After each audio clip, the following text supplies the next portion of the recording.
اب وہ تو جناب وینزویلا سے یہ خبر آئی ہے ہاں جی کہ جو جناب پریزیڈنٹ ٹرمپ ہیں ہاں جی انہوں نے کہا تیل وہاں سے ہم لیں گے اور تیل دھڑا دھڑ انہوں نے وہاں سے امریکہ بھجوانا شروع کر دیا ہے. تیرا تیل میری مرضی وہ یہ کر رہے ہیں اور وہ بیچیں گے اور تیل بیچیں گے. 50 ملین بیرل تیل کہہ رہے ہیں کہ امریکہ لائیں گے جو مارکیٹ پرائس پہ فروخت ہوگا اور رقم جو ہے وہ میرے پاس رہے گی, کنٹرول میرے پاس رہے گا. Exactly. پھر میں جس کو دینی ہوگی دوں گا. بہرحال یہ بھی ایک عجیب واقعہ ہوا ہے دنیا کی تاریخ کا.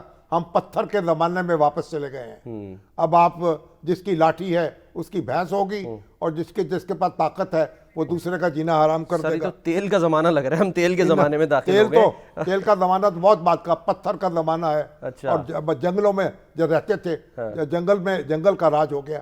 اللہ تعالیٰ لیکن ایک خدشے کا اظہار کیا ہے سر انہوں نے, وہ کہہ رہے ہیں کہ جی شاید اگر ہماری کامیابی نہیں ہوئی نا یہ جو مڈ ٹرم الیکشنز آ رہے ہیں تو اس کے بعد ڈیموکریٹس ان کو امپیچ کر سکتے ہیں. بہرحال یہ تو پورا جو ہے ایک نظم جو ہے درم برم ہو گیا ہے اس وقت دنیا کا. پتہ نہیں کہاں کہاں لڑائیاں شروع ہوں گی, کہاں کہاں طاقت کے مظاہرے ہوں گے اور کہاں کہاں دوسروں کا جینا حرام ہوگا. ابھی تو یہ خبر بھی آ رہی ہے کہ جو روس کے تیل بردار جہاز ہیں ان پر بھی قبضے کرنے کی کوشش کر رہی ہیں امریکی فورسز, تو یہ بھی مطلب الارمنگ ہو سکتا ہے. وہ روس تو اتنا بیچارہ کمزور نہیں ہے, کچھ نہ کچھ جواب دے گا, لیکن دیکھیں بہرحال جس کے اللہ رحم کرے. اچھا اب یہ ہے کہ ایک تو ہماری پنجاب حکومت نے 25,000 روپیہ ماہانہ وظیفہ ائمہ مساجد کو دینا شروع کر دیا ہے وظیفہ. بہت بڑا ایک تاریخی اقدام ہے, مجھے بہت خوشی ہوئی ہے اس سے.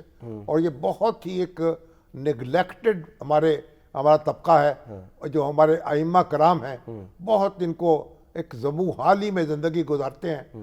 تو ان کے لیے پلاٹ مختص ہونے چاہیے, ان کے لیے ان کو مکان بنا کے دینے چاہیے, ان کی صحت کا خیال رکھنا چاہیے. جب حکومت نہیں دے رہی تھی شاید سے تو پھر کیسے سسٹم چل رہا تھا, کون دے رہا تھا؟ لوگ محلوں میں چندہ اکٹھا کرتے ہیں, خود مسجدیں چلاتے ہیں لیکن بہت کم پیسے, کوئی 10,000 دے دیے, کوئی 15,000 دے دیے.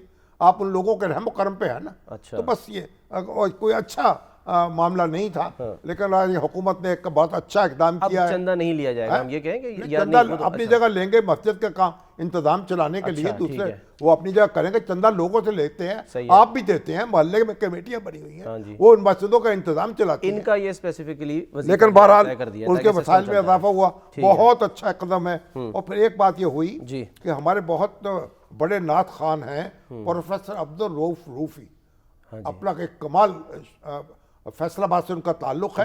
اب انہوں نے ایک ویڈیو, یعنی ان کا میں نے دیکھا تھا ویڈیو پیغام انہوں نے سوشل میڈیا پہ جاری کیا ہے, جس میں کہا ہے کہ جو فیصل آباد ہے نا اس کے جو RPO ہیں یعنی پولیس کے افسر اعلیٰ سہیل سکھیرا صاحب, جب سے وہ آئے ہیں فیصل آباد کی کایا پلٹ گئی ہے. اچھا کہ وہاں جو نشئی پھرتے تھے وہ نظر نہیں آ رہے, جو منشیات فروش ہیں ان کا گھیرا تنگ کر دیا گیا ہے. اور اس طرح اور جو قانون شکنی جو تھی اس کی ضرورت نہیں ہو پا رہی.